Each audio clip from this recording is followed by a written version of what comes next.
This channel is proudly sponsored by Forgotten Faith, an expansive RPG book that allows you to modify Dungeons & Dragons 5th edition or any RPG powered by that system and turn it into a JRPG experience, with a setting inspired by Shih Megami Tensei, a new character class, the Weapon Master, and many rules and tweaks to further customize your experience. You will find the link in the description and in the pinned comment. This channel is proudly sponsored by the Red Room Publishing. Please check out their store for exclusive tabletop RPG products. They have recently released Twilight of Empires, daring adventures in the Spanish Golden Era of the 17th century. You will find the link in the description and in the pinned comment as well, and make sure that you check out their ongoing contest. This channel is proudly partnered with the What the Funk shop. Please check out their store for all sorts of products. They have dice, miniatures, Game Master screens, home decorations, and many other things. You will find the link in the description and in the pinned comment, and make sure that you use my code for a special discount. Hi, welcome to this part of my review featuring O.R.E, Open Rules Expansion for Dungeons & Dragons 5th edition. If you haven't seen the other parts of my review, please check out the playlist in the description below. This time we are going to talk about magic items as well as variant rules. There are so many magic items here. You have things such as Army Men. This item is a decorated wooden case with a label that reads Army Miniatures. You can open the case using an action, which reveals an inside lined with soft felt. Spaces in the felt contain 10d20 porcelain miniatures that portray soldiers in various poses and with varying equipment.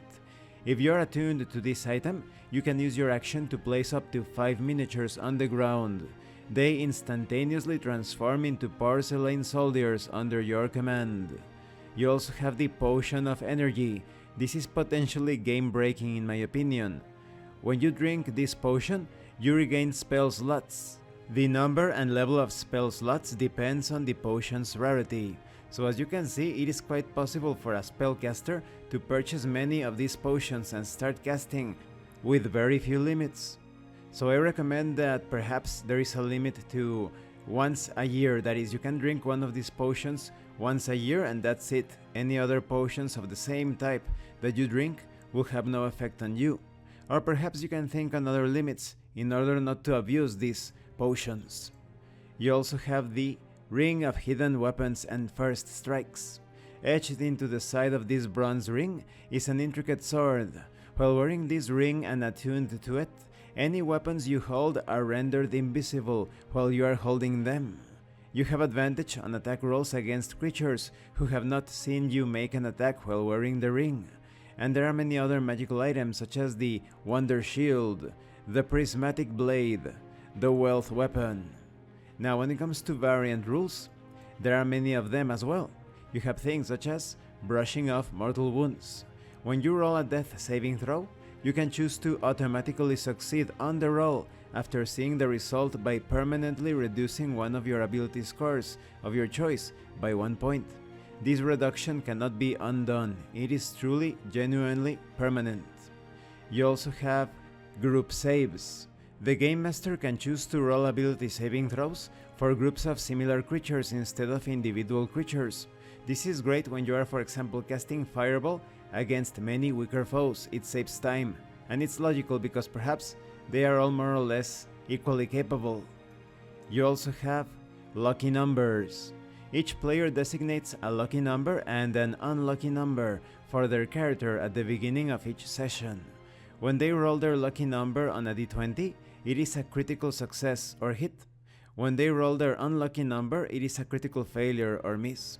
They do not crit on a natural 1 or 20, unless those numbers have been designated as lucky or unlucky.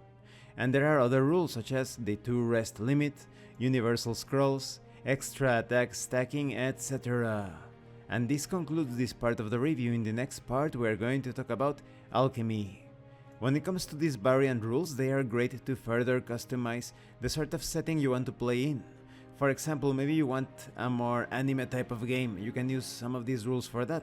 Now when it comes to the magic items, like I said, you need to analyze things carefully because Perhaps they could clash with the sort of experience or even campaign setting that you are running. Thank you for watching this part of the review. Don't forget to leave a like, a comment and subscribe. And thank you so much to those of you that are going the extra mile to support the channel. If anyone else wishes to further support the channel, consider joining as a member or using the super thanks button. You can also check out the information in the description and in the pinned comment. This has been your host Abraham L. Jaguar, a professional game master. And remember, in tabletop RPGs, it's not about what you want your characters to do, it's about what your characters are doing. Once again, thank you and see you later.